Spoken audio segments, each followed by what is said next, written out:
তুমি সাম্প্রদায়িকতা আমাদের সমাজ বিকাশে একটা প্রতিবদ্ধকতা সৃষ্টি করে। তো তুমি একজন শিক্ষক হয়ে এই দলটিকে বেছে নিলে কি কারণ?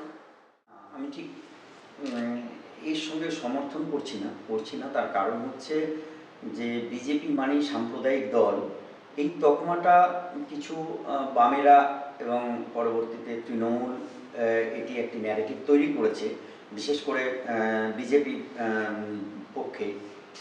কিন্তু আমি বলবো যে বিষয়টি এরকম মোটেও নয়। তার কারণ যদি ভারতবর্ষের বাংলা বাদ দিয়ে অন্যান্য রাজ্যগুলোর দিকে তাকানো যায়, তাহলে নিশ্চিতভাবে দেখা যাবে যে 28টা রাজ্যের মধ্যে প্রায় 22টা রাজ্যে ভারতীয় জনতা পার্টি ক্ষমতায় আছে, এবং সেই সমস্ত রাজ্যেও কিন্তু সমস্ত ধরনের সংখ্যালঘু মানুষজনের বাস আছে। সেখানে আপনি যদি খোঁজ নিয়ে দেখেন, তাহলে বিভিন্ন যে সমাজ মাধ্যমে আমরা দেখি যে সেখানকার যারা সংখ্যালঘু সম্প্রদায়ের মানুষ আছেন, তারা কিন্তু অত্যন্ত সুন্দরভাবে জীবন কাটাচ্ছে।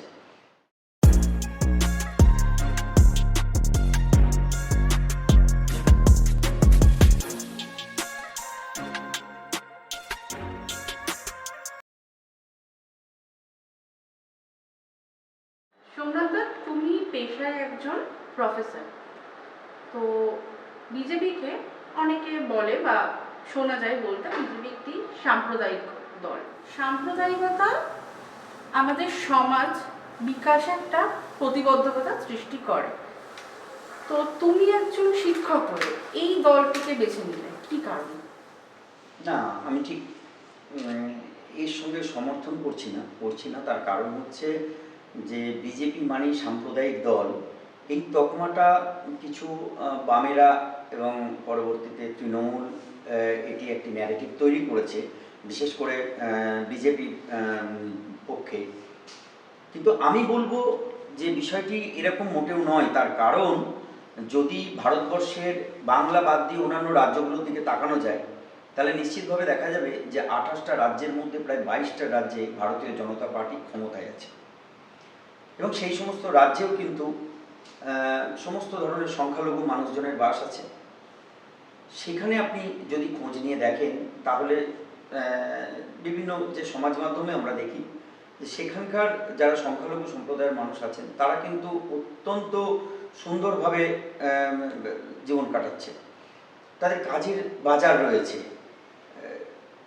শুধুমাত্র ভোট রাজনীতির স্বার্থে বাংলাতে, বিশেষ করে এখানে সংখ্যালঘু মানুষদের একটু ভুল বুঝিয়ে, ভুল বার্তা দিয়ে, যেটা 34 বছর ধরে বামেরা করেছে একটি বিশেষ ভোট ব্যাংকের স্বার্থে, এবং পরবর্তীতে তৃণমূলও করে যাচ্ছে তাদের নিজস্ব ভোট ব্যাংকের স্বার্থে। অর্থাৎ এখানকার সংখ্যালঘু সম্প্রদায়ের মানুষরা চিরকাল ভোট ব্যাংক হয়ে থাকলো, তারা কখনোই খুব ভালো একজন সাধারণ মানুষ সহ নাগরিক হয়ে সকলের সাথে মিলে, আমরা যে সবাই আছি একসাথে, আমাদের অনেক বন্ধু বান্ধব আছে, আমাদের অনেক মাস্টারমশাইরা আছেন যারা সংখ্যালঘু সম্প্রদায়ের মানুষ, কখনো তাদেরকে এইভাবে আলাদা করে আমরা আইডেন্টিফাই করিনি যে যে তাদের জন্য আমাদের নিরাপত্তা বিঘ্নিত হচ্ছে বা আমাদের জন্য তাদের নিরাপত্তা বিঘ্নিত হচ্ছে।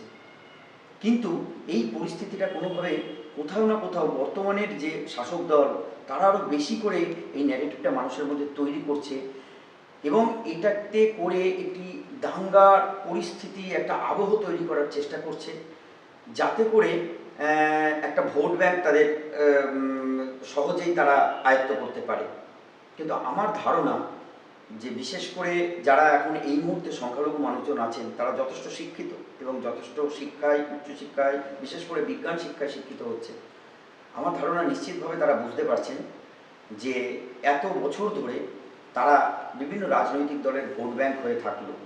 আমার মনে হয় যে বর্তমানে যে এসআইআর চলছে, এই এসআইআর আবহেও আপনারা দেখতে পারবেন যে সেখানে বহু সংখ্যালঘু সম্প্রদায়ের মানুষ, তারা কিন্তু সানন্দে, সাগ্রহে তারা কিন্তু কাগজ নিয়ে এসআইআর লাইনে দাঁড়িয়ে তারা কিন্তু নিজের যে নোটিশ এসেছিল তাদের, সেটাতে কিন্তু তারা দাঁড়িয়েছে, এবং কারোর পক্ষে কোনো অভিযোগ সেইভাবে কিন্তু নেই। অভিযোগের বাতাবরণ কিন্তু তৃণমূল কংগ্রেস বর্তমানে তৈরি করতে চাইছে, এবং এই একটা জায়গাতে গিয়ে দাঁড়িয়ে তৃণমূল কংগ্রেসের এই যে কোথাও গিয়ে একটি বিশেষ সম্প্রদায়ের জন্য অধিক মাত্রায় বাজেট করা, এবং আপনি দেখবেন যে বিভিন্ন এই যে যারা আমাদের মুসলিম সম্প্রদায়ের যে ধর্মগুরু যারা আছেন তাদেরকে বিশেষ একটি ভাতা প্রদানের মধ্যে দিয়ে কখনো কখনো মানুষের মধ্যে এই যে বৈষম্যটা, এই বৈষম্যটাকে কিন্তু দেখানো হচ্ছে। অর্থাৎ একটি রাজনৈতিক দল মানুষে মানুষে ভেদাভেদ করতে চাইছে। আমাদের রাজ্য সভাপতি যিনি আছেন শ্রমিক ভট্টাচার্য, তিনি প্রথমেই বলেছিলেন যে আমাদের এই ভারতবর্ষের সংখ্যালঘুরা কখনো পাথর তুলবে না, তাদের হাতে পেন থাকতে হবে, তাদের হাতে বই থাকতে হবে, তাদের হাতে খাতা থাকতে হবে। আমরা কিন্তু এই আদর্শে বিশ্বাস করি। আমি নিশ্চিতভাবে মনে করি যে পশ্চিমবঙ্গে এখন যে বিশেষ করে সংখ্যালঘু সম্প্রদায়ের মানুষ আছেন যারা, তারা নিশ্চিতভাবে বুঝতে পারবেন যে আগামী দিনে এই যে বর্তমানের যে প্রেক্ষাপট চলছে, আজকে আপনি বলুন যে এই যে 26,000-এর যে চাকরি গেছে সেটি কি কেবলমাত্র হিন্দুর গেছে? আজকে আপনি বলুন যে এই যে আজকে বিভিন্ন ধরনের যে তৃণমূলের যে ছোট বড় মেজর নেতাদের দ্বারা যে অত্যাচার চলছে, তা কি কেবলমাত্র একটি সম্প্রদায় হিন্দু সম্প্রদায়ের উপরে হচ্ছে? তাদের উপরে কি হচ্ছে না? তাহলে বিভিন্নভাবে তারাও তো সাফার করছে, তারাও তো সাফার হচ্ছে। আজকে যে কাজের বাজার নেই, তা কি কেবলমাত্র একটি সম্প্রদায়ের জন্য? তাদেরও কি তারাও কি এর জন্য সাফার করছেন না? আজকে শিল্প নেই, বেকার, আজকে বিভিন্ন জায়গায় চলে যেতে হচ্ছে, শুধু কি হিন্দু সম্প্রদায়ের মানুষ যাচ্ছেন? তারাও কি যাচ্ছেন না? ফলে সামগ্রিকভাবে প্রেক্ষাপট কিন্তু কোনো একটি বিশেষ সম্প্রদায়ের জন্য নয়, সার্বিকভাবে সকলের জন্যে। তাই সাম্প্রদায়িক যে তকমা, যে তকমাটা বিজেপিকে বিশেষ করে বামেরা এবং পরবর্তীকালে তৃণমূলরা দেওয়ার চেষ্টা করেছে, আমি সেটার সঙ্গে কোনোভাবে একমত নই।